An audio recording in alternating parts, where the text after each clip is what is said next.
Grabe, umabot na ng 1.2 million views yung in-upload ko sa Black App na or sa TT. Yung tungkol kay Yana. Tingnan nyo, 1.2 million na sa baba. Tapos meron siyang 1,020 na comments. Majority dyan, galit talaga kay Yana. Meron dyan kumampi sa kanya pero bilang lang sa daliri. Pero majority talaga, galit talaga sa kanya. Mga comments dyan, bakit kasi bumaba si Kuya Jimmy nang walang dalang baril? O diba, Pinoy? Parang antipolo lang no? Galit na galit talaga sila. Inis na inis sila dun sa ginawa ni Yana. Kumbaga sabi nga nila, kuhang-kuha nila yung inis. Kuhang-kuha ni Yana yung inis ng karamihan. Kaya yun, sabog.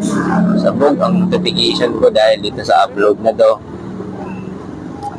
Dito pa lang makikita mo talaga na dapat hindi ganun ang ugali na pinapakita ni Yana kay Kuya Jimmy. Diba? Pa English pa siya.